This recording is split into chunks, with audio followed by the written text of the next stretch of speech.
నమస్తే కేసీఆర్ కు పేరు తెచ్చిన స్కీమ్స్ లో రైతు బంధు ఒకటి అదే స్కీమ్ పైన కూడా అనేక రకాల విమర్శలు ఉన్నాయి అంటే కేవలం సాగు చేస్తున్న రైతులకు కాకుండా పడావబడ్డ భూములకి రియల్ ఎస్టేట్ వెంచర్లకి వాటికి కూడా పైసలు ఇచ్చిర్రు ఇది చాలా దుర్మార్గము ఎన్ఆర్ఐలకి రాజకీయ నాయకులకి సినిమా స్టార్లకి వాళ్ళకు కూడా ధనవంతులకు కూడా ఈ డబ్బులు పోయినాయి దాదాపు 600 నుంచి 1000 కోట్ల వరకు దుర్వినియోగం జరిగింది అని రకరకాల ఆరోపణలు విమర్శలు కూడా వచ్చినాయి సో ఏది ఏమైనా రైతు బంధు కొంత రైతులకి ఉపయోగపడ్డ మాట వాస్తవం సో ఈ స్కీమ్ని ఈ ప్రభుత్వం కూడా ఇంప్లిమెంట్ చేస్తామని చెప్పడంతో పాటు రైతు బంధుని రైతు భరోసా పేరుతో గతంలో కేసీఆర్ 5,000 రూపాయలు 2 సార్లు ఇస్తే అంటే 10,000 రూపాయలు ఇస్తే మేము 7,500 అంటే మొత్తం 15,000 రూపాయలు ఇస్తామని కాంగ్రెస్ పార్టీ హామీ ఇచ్చింది అధికారంలోకి వచ్చిన తర్వాత సో వాళ్ళు మేము ఈ సీజన్ నుంచి ఇవ్వట్లేదు నెక్స్ట్ సీజన్ నుంచి ఇస్తాం ఈ సీజన్లో మాత్రం సో గతంలో కేసీఆర్ ఎట్లాగైతే గత ప్రభుత్వం ఏ రకంగానైతే అందరికీ ఇచ్చిందో అందరికీ ఇవ్వడంతో పాటు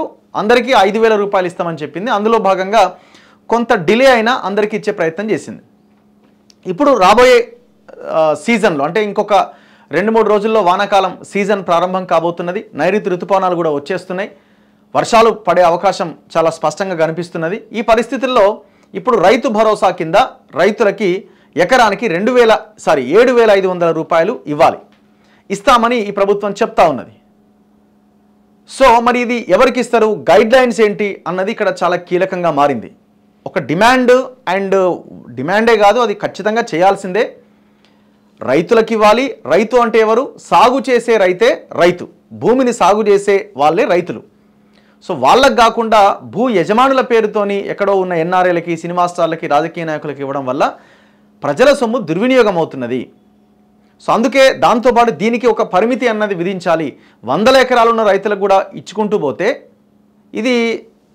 ఇది కరెక్ట్ కాదు అన్నది రైతుల నుంచి ప్రజల నుంచి తెలంగాణ సమాజం నుంచి వస్తున్నటువంటి డిమాండ్ కాబట్టి ప్రభుత్వం ఆలోచన చేస్తున్నది రైతు భరోసా ఎవరికి ఇవ్వాలని ఈ వార్త మనకి కనబడుతున్నది చూడండి రైతు భరోసా పరిమితి ఎంత 5 ఎకరాలేనా 10 ఎకరాలు ఉంటుందా సర్కారు నిర్ణయంపై రైతుల్లో ఉత్కంఠ క్యాబినెట్లో చర్చించిన తర్వాతే ప్రకటన త్వరలో ఖరీఫ్ సీజన్ ప్రారంభం ఎకరాకు 7,500 చొప్పున పెట్టుబడి సాయం జూలై నుంచి అమలు చేసే యోచన మరో 2-3 రోజుల్లో ప్రారంభం కాబోతున్న వానాకాలం సీజన్కు రైతు భరోసా పథకాన్ని అమలు చేయాలని నిర్ణయించిన రేవంత్ సర్కార్ ఎన్ని ఎకరాలకు పరిమితి విధిస్తుంది అన్న అంశంపై రైతుల్లో ఉత్కంఠ నెలకొంది రైతు భరోసాను 5 ఎకరాలకే పరిమితం చేస్తారా లేదంటే 10 ఎకరాల వరకు కటాఫ్ పెడతారా అనే చర్చ సాగుతోంది గత డిసెంబర్లో కాంగ్రెస్ ప్రభుత్వం కొలువుదీరినప్పటికీ యాసంగి సీజన్లో పాత పద్ధతి ప్రకారమే అంటే ఎకరాకు 5,000 చొప్పున రైతు బంధు అమలు చేసింది వాస్తవానికి బీఆర్ఎస్ హయాంలో రైతుకు ఎంత భూమి ఉంటే అంత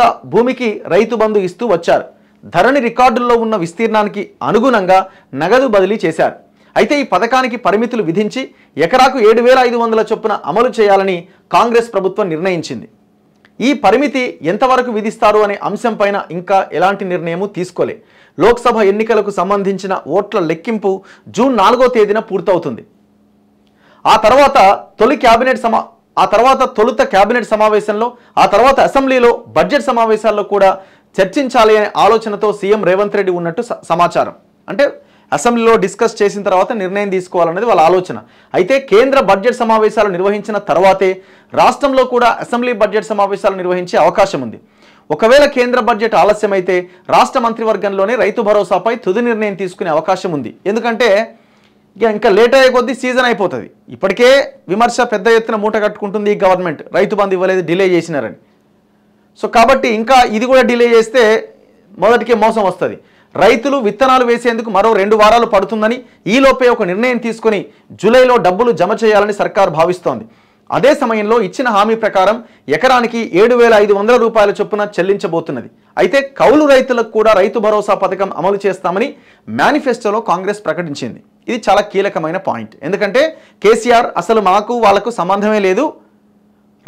కౌలు రైతులు చూసుకోవాలి కానీ ఏం సంబంధం అని చెప్పిండు కానీ వాళ్ళ ఈ రాష్ట్రంలో సాగు చేస్తున్న ఆల్మోస్ట్ ఒక 36% ఆఫ్ ల్యాండ్ కౌలు రైతులే సాగు చేస్తున్నారు భూమి ఉన్న యజమానులు భూమి కౌలుకిచ్చి వాళ్ళు వేరే పనులు చేసుకుంటా ఉన్నారు సో చిన్న రైతులను పక్కన పెట్టండి ఎకరాలు ఉన్న రైతులు వాళ్ళు సాగు చేయట్లేదు వాళ్ళు వ్యవసాయం చేయట్లేదు కౌలు రైతులు చేస్తున్నారు ఈ దేశంలో కౌలు రైతుల చట్టం ఉన్నది ఈ రాష్ట్రంలో 2011 కౌలు రైతుల చట్టం ఉన్నది. కేసీఆర్ అనే దుర్మార్గుడు వచ్చిన తర్వాత ఏం చేసిందంటే ఈ కౌలు రైతుల చట్టాన్ని అమలు చేయలే. చివరికి ఈ ల్యాండ్ రికార్డ్స్ పేరుతో, ధరణి పేరుతో కౌలు రైతులకి అనుకూలంగా ఉన్నటువంటి చట్టాన్ని కూడా తీసి అవతల పడేసిండు. దీనివల్ల కౌలు రైతులను గుర్తించడము పక్కన పెట్టేసిండు. సో మాకు సంబంధం లేదని చెప్పేసిండు. ఇప్పుడు వచ్చిన గవర్నమెంట్ ఏం చెప్పింది, మేము వాళ్ళని గుర్తిస్తాం, వాళ్ళకి కూడా 15,000 రూపాయలు ఇస్తామని చెప్పింది. మరి ఈ మధ్య కాలంలో రకరకాల స్టేట్మెంట్ వ్యవసాయ శాఖ మంత్రి నుంచి వినిపిస్తున్నట్టు వార్తలు వచ్చినాయి. రైతులు భూమి ఉన్న వాళ్ళు ఒకవేళ అఫిడవిట్ ఇస్తేనే కౌలు రైతులకి ఇస్తామని. అది ఎట్లా కుదురుతుంది? ఇంతకాలం డబ్బులు తీసుకున్న భూమి ఉన్న రైతు, భూమి ఉన్న యజమాని, భూ యజమాని కౌలు రైతుకి అవును నీకే ఇవ్వాలి రైతు బంధు అని రాసిస్తాడా? అవకాశం ఉంటుందా? ఎవరు సాగు చేస్తున్నారు ఏంటి అన్నది ప్రభుత్వమే దృష్టి సారించి వాళ్ళకు ఒక ఐడి కార్డు ఇచ్చి, ఇది ఉంది చట్టంలో ఉన్నది, ఇది చట్టంలో ఉన్నది, దాన్ని అమలు చేయాలి. కేసీఆర్ తొలగించిన చట్టాన్ని మళ్ళీ అసెంబ్లీలో పెట్టి మళ్ళీ దాన్ని పాస్ చేయాల్సిన అవసరం ఉన్నది. అప్పుడు కౌలు రైతులకి మేలు జరుగుతుంది. ఇది చేస్తారా చేయరా అన్నది చూడాలి. ఈ అంశంపై మంత్రి తుమ్మల నాగేశ్వరరావు మాట్లాడుతూ భూ యజమానుల నుంచి అఫిడవిట్ తీసుకొని వ్యవసాయ శాఖకు సమర్పిస్తేనే కౌలు రైతులకు రైతు భరోసా అందిస్తామని స్పష్టం చేశారు. ఇది ముమ్మాటికి జరగదు. ఇది ఏ భూ యజమాని కూడా నేను నీకు డబ్బులు ఇస్తా 7,500 ప్లస్ 7,500 15,000 అని ఏ భూ యజమాని కౌలు రైతుకు చెప్పాడు. ఇది సాధ్యమయ్యే పని కాదు. అయితే ఈ అంశంపై కూడా కేబినెట్ భేటీలో వీలైతే అసెంబ్లీలో కూడా చర్చించి నిర్ణయం తీసుకునే అవకాశాలు ఉన్నాయి. సాగుకు యోగ్యం కాని భూములపైన సర్వే. ప్రతి సీజన్లో 1.5 కోటి ఎకరాలకు పెట్టుబడి సాయం పంపిణీ చేస్తున్నప్పటికీ సాగు విస్తీర్ణం అంత ఉండట్లే. వానాకాలంలో 1 కోటి ఎకరాలు దాటుతున్న యాసంగిలో విస్తీర్ణం 75 లక్షల ఎకరాలు కూడా దాటట్లే. అయితే రైతులు పంటలు సాగు చేసినా చేయలేకపోయినా గత ప్రభుత్వం మాత్రం మొత్తం విస్తీర్ణానికి పెట్టుబడి సాయం అందించింది. సాగుకు యోగ్యం కాని భూములు, రియల్ ఎస్టేట్ వ్యాపారుల చేతుల్లో ఉన్న భూములు, వెంచర్లు, ఫామ్ హౌజ్లకు కూడా రైతు బంధు పంపిణీ చేశారు. రాష్ట్రంలో శాశ్వత బీడు భూములు 18,56,000 ఎకరాల దాకా ఉంటాయని అంచనా. వీటిలో రాళ్లు, రప్పలు, ముళ్ల కంపలు ఉన్న వ్యవసాయ భూముల జాబితాలో ఉండడంతో రైతు బంధు అందింది. అయితే రెవెన్యూ, వ్యవసాయ శాఖ అధికారులతో బృందాలు ఏర్పాటు చేసి ఈ భూములపైన క్షేత్రస్థాయిలో సర్వే చేయించాలని కాంగ్రెస్ ప్రభుత్వం నిర్ణయించింది. జూన్లోనే సర్వే ప్రారంభించి వ్యవసాయ భూముల లెక్కలు తేల్చాలని భావిస్తున్నది. సో ఇది ఏ రకంగా అమలు చేస్తారన్నది చూడాలి.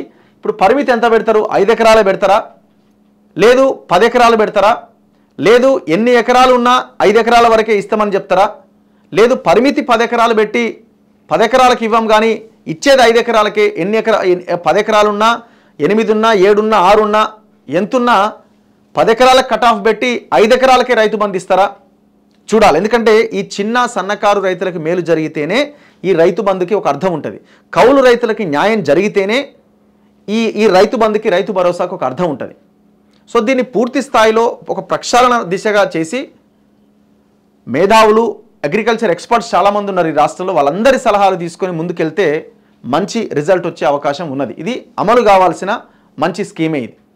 సో చూద్దాం గవర్నమెంట్ ఏ నిర్ణయం తీసుకుంటుంది అనేది. చూస్తూనే ఉండండి మన తొలి వెలుగు.